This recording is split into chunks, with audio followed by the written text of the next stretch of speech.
এতিয়া যিসমূহ ভেঞ্চাৰ বিদ্যালয় আছে মহাবিদ্যালয় আছে এই ভেঞ্চাৰ বিদ্যালয় মহাবিদ্যালয়সমূহ যিহেতু অনলাইন আবেদন চলি আছে আৰু এতিয়া কেতিয়ালৈ প্ৰাদেশিকৰণ কৰা হ'ব কি হ'ব প্ৰকৃততে এতিয়া এই আবেদন কৰাৰ পাছত অতি সোনকালে কৰিবনে বা সকলোখিনি পৰিবনে প্ৰাদেশিকৰণৰ আওতাত কি হ'বগৈ কি নহ'বগৈ কেতিয়ালৈ কৰিব আজি এই ভিডিঅ'ৰ জৰিয়তে আপোনালোকক জনাবলৈ গৈ আছোঁ ভিডিঅ'টো বহুত বেছি দীঘলীয়া নহয় ভিডিঅ'টো আপোনালোকে শেষলৈকে চাব বুলি আশা কৰিলোঁ শেষত আপোনালোকৰ মন্তব্য কমেণ্টৰ জৰিয়তে জনাব আৰু এইখিনিতে আপোনালোকক এটা অনুৰোধ কৰিম চেনেলটোলৈ যদি আপোনালোক নতুনকৈ আহিছে চেনেলটো ছাবস্ক্ৰাইব কৰাৰ লগতে কাষতে থকা বেল আইকনটো প্ৰেছ কৰি অল কৰি থ'ব যাতে নতুন এটা ভিডিঅ' দিয়াৰ লগে লগে আপোনালোকে আগতীয়াকৈ চাবলৈ পায়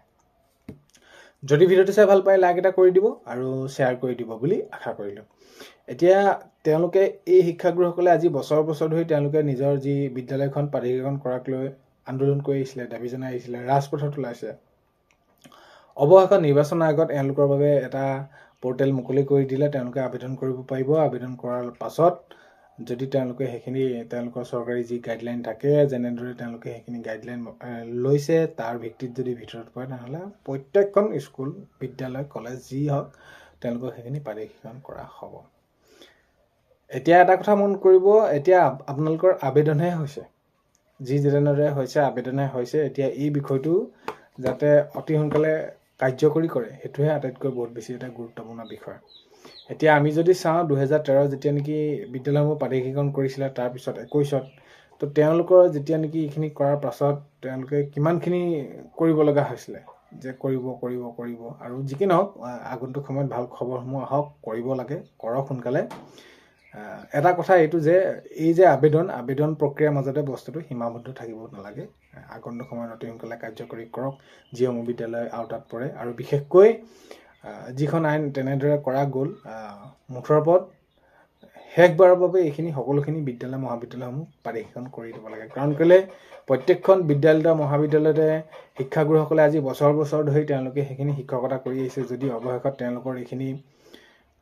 শেষত হৈ নুঠেগৈ তেনেকুৱা ধৰণৰ প্ৰক্ৰিয়া হ'বগৈ সেইখিনি আৰু বুজাই কোৱাৰ প্ৰয়োজন নাই আৰু ইয়াৰ সমান্তৰালকৈ যদি আমি চাওঁ তেনেহ'লে গুৰুদক্ষিণা বুলি এটা পৰ্টেল মুকলি কৰি দিছে য'ত নেকি যদি কিবা কাৰণত এই প্ৰাদেশিকৰণ আওতাত নপৰে তেনেহ'লে সেই গুৰুদক্ষিণা আঁচনিত এককালীন দিয়াৰ কথা ব্যৱস্থা গ্ৰহণ কৰাৰ কথা মুখ্যমন্ত্ৰী মহোদয়ে এইখিনি জনাইছিলে তো প্ৰাদেশিকৰণ প্ৰক্ৰিয়াটো যিহেতু এই যেনেদৰে তৎকালীনকৈ অতি সোনকালে এইখিনি খৰতকীয়া কৰা হ'ল আবেদন কৰিবলৈ বা যেনেকৈ কৰা নহ'লেও আগন্তুক সময়ত যিহেতু চৰকাৰ গঠন হ'বলৈ গৈ আছে যোনে নহওক এইখিনি যি প্ৰাদেশিকৰণ প্ৰক্ৰিয়া এই শিক্ষাগুৰুসকললৈ জীৱনলৈ চাই ভৱিষ্যতটো কাৰণ কেলৈ তেওঁলোকেতো বিনা বেতনে ইমান দিনটো কৰিলে আগন্তুক সময়ত যাতে তেওঁলোকে সেইখিনি যি প্ৰাদেশিকৰণ প্ৰক্ৰিয়া তেওঁলোকে প্ৰাদেশিকৰণ প্ৰক্ৰিয়াত তেওঁলোকে যি প্ৰাপ্য পাব লাগে অতি সোনকালে পাওক কাৰণ কেলৈ যদি বহুত বেছি দেৰি হৈ থাকে তেনেহ'লে বহুত বেছি এনেকুৱা শিক্ষাগুৰু আছে কোনোবা অৱসৰ গ্ৰহণ কৰিব কাৰোবাৰ অৱসৰ গ্ৰহণ কৰিবলৈ এবছৰ দুবছৰ আছে তেওঁলোকৰ ভৱিষ্যতটো কি হ'ব তো সেইবাবে প্ৰাদেশিকৰণ প্ৰক্ৰিয়াটো অতি সোনকালে হ'ব লাগে আৰু হওক আগন্তুক সময়ত গম পোৱা যাব কি কেনেদৰে ব্যৱস্থা গ্ৰহণ কৰিছে বা নাই কৰা